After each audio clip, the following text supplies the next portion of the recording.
Hi, this is Dave at TSP Performance. Welcome to another video. In this video, I'm going to unbox one of our KTM and Husky TPI Power Kits. This particular video is applicable to the 250 and the 300s. I decided to do them both together in the one video just because the kit is essentially the same. The only real difference being the cylinder head that you receive, it will be applicable to either a 250 or a 300. So in order to purchase one of these power kits, the way we do them at the moment is you need to send us your stock ECU and we will reflash it with some updated maps, and then we'll send it back to you boxed up like this with a few other bits and pieces.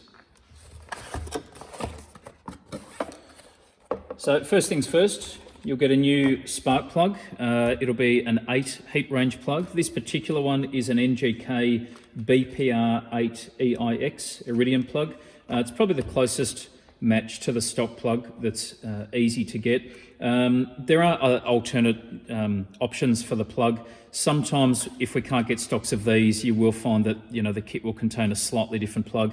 It will always be an 8 heat range though, and that's really important because as soon as you start to modify one of these 250s and 300s and the combustion temperatures go up and you generate a little bit more heat and more power, an 8 heat range plug is definitely the one that you want to use. No different to all the previous carby bikes. I've been running 8 heat range plugs on all the previous carby bikes. As soon as you do even basic mods to them, I've been running those number 8 plugs for a number of years and haven't had any issues. The next thing you'll get is a bolt and spring. This is a stainless bolt with a little spring over the top, which you can use to install into the throttle body, and that enables you to manually set the idle speed. I've done another video on that a while ago, which is on YouTube, so you can have a watch of that if you want. I won't explain it all now, but yeah, this bolt allows you to set the idle speed. Most bikes don't require you to fit that bolt, but we include it anyway because it's simple, and if you're one of the small number of bikes that does need a change to the idle speed after setting up this power kit, then at least you've got it there, and it makes it a bit more convenient. Next thing we've got in the box is an ECU. So when you buy one of these power kits, you send us your stock ECU, we reflash it, we send you back the same ECU. You'll always get your own ECU back. It'll have modified data on it. So basically we change the fuel maps, the ignition maps and the oil maps.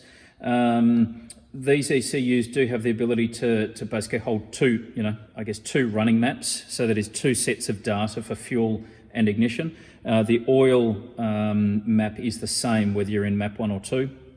The way that I choose to do them, map 1 is always the tuned map, or the crisp map.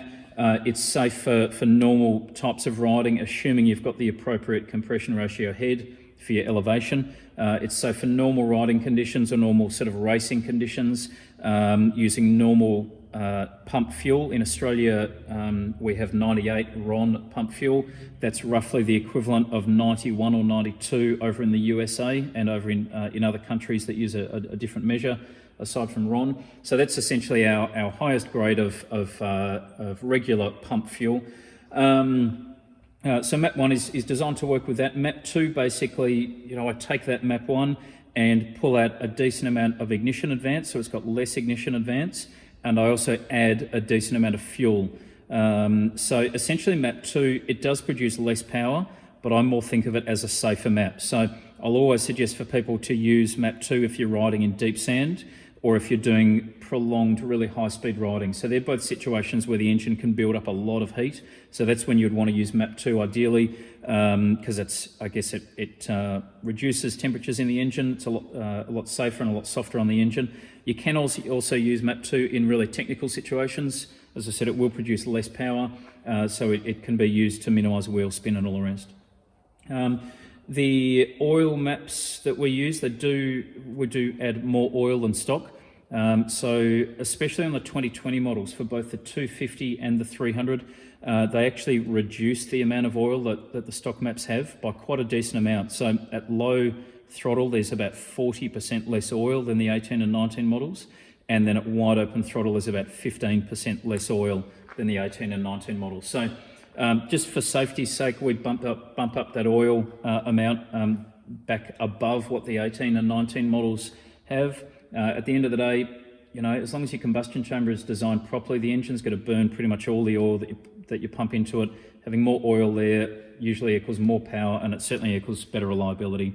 So there's no downside to having more oil.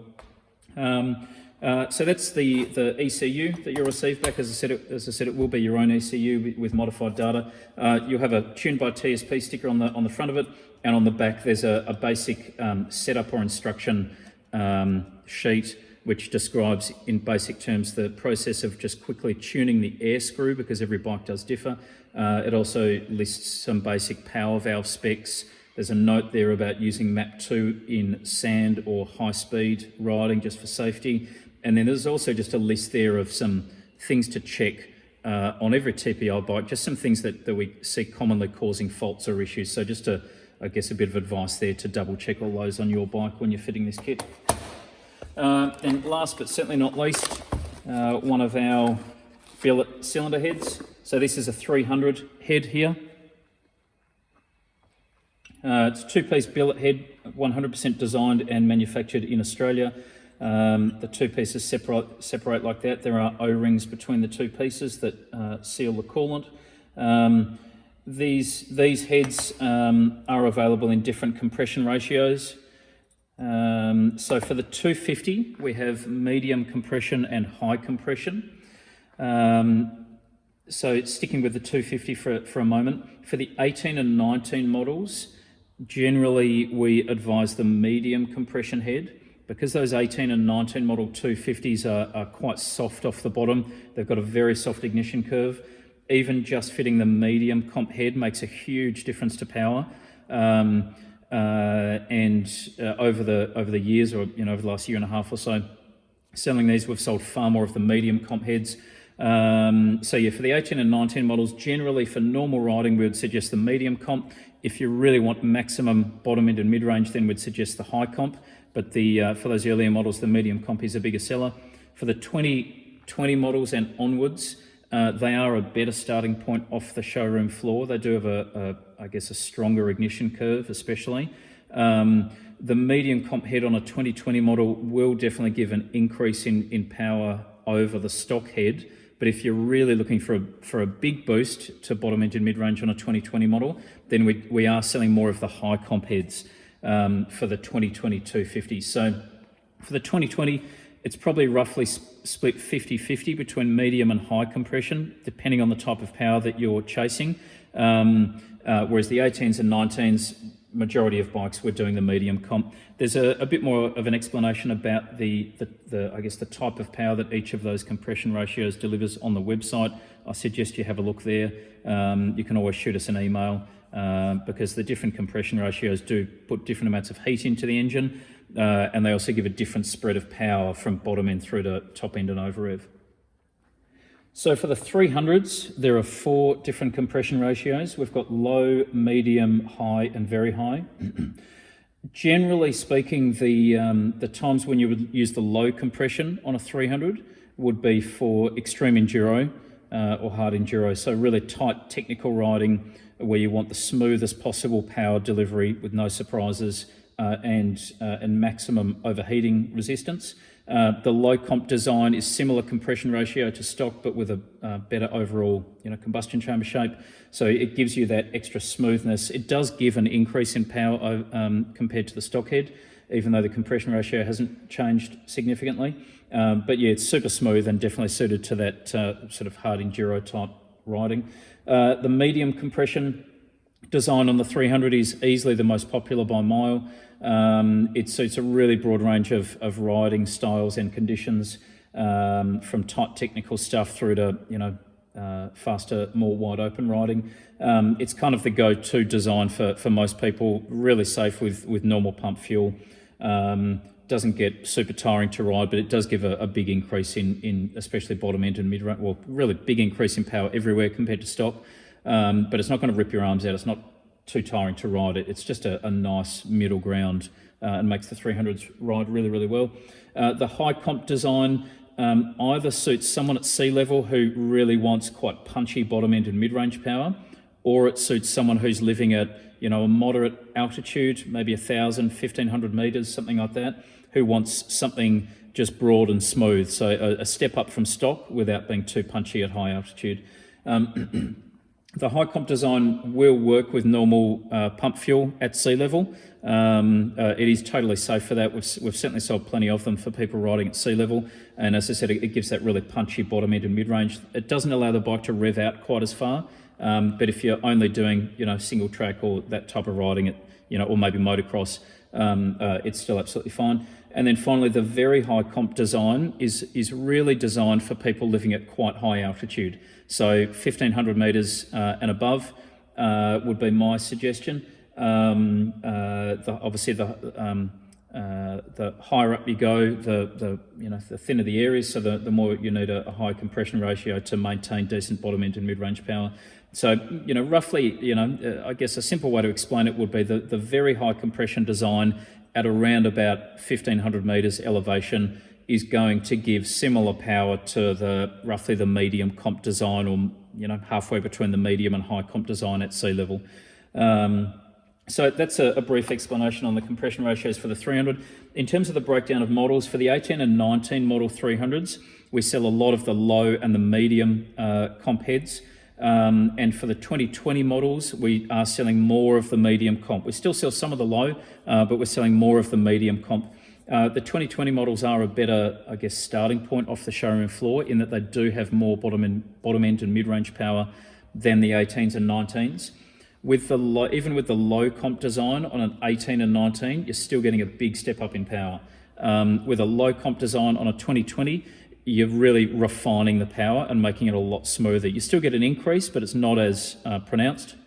But certainly by going to the medium comp head design or higher on any of the year models, you'll have a really noticeable increase in power. My suggestion is always pick the head that suits your elevation. So if you're around sea level, try and stick, you know, low or medium, maybe the high.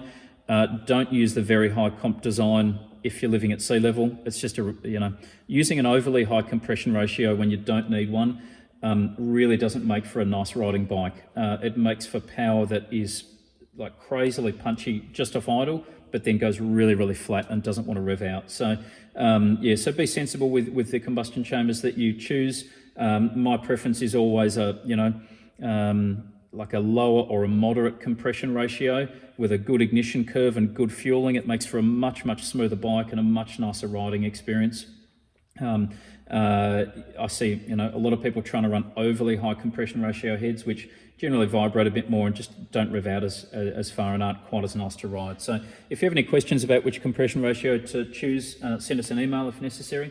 In terms of performance and the reasons why you might fit one of these kits, overall they definitely give you more power than stock. Exactly where the power lies depends on the compression ratio that you choose. Generally, you can ride a gear higher in a lot of situations. It'll make it easier to climb hills and lift the front over obstacles. Much smoother power delivery than stock. That's one of the main comments that we get all the time. People saying just how much smoother and nicer to ride the bike is, especially at part throttle. You get more oil, which is always good for reliability and good for power as well. There's generally no downsides to having extra oil as long as you're running it with a good combustion chamber design. There's, aside from initially setting the air screw, there's not really any tuning required. You get the air screw set, you know, depending on your individual bike, and then you just ride it. You don't need to think about, you know, tweaking ignition curves or fuel curves or anything like that. We've sold hundreds of these kits. Yes, individual bikes do vary in terms of how they run, whether they're, you know, a bit rich or a bit lean. In almost all cases, you can account for that by some small changes to the air screw and the idle speed. Once they're set right, and assuming there's no other mechanical faults, the bikes just ride, and they ride really nicely. We get a lot of people commenting on the smoothness and also just the fact that they can forget about what their bike's doing. They just ride it and enjoy it, which is great. And it's simple to install. Obviously plug in the ECU, screw in the spark plug, maybe fit the idle bolt and spring, bolt on the head. You know, in less than an hour maximum, you're ready to go and you're rolling. Check out the website for more info. There's dyno curves there. There's more of a write-up on the compression ratios. And flick us an email if you have any questions. Thanks for watching.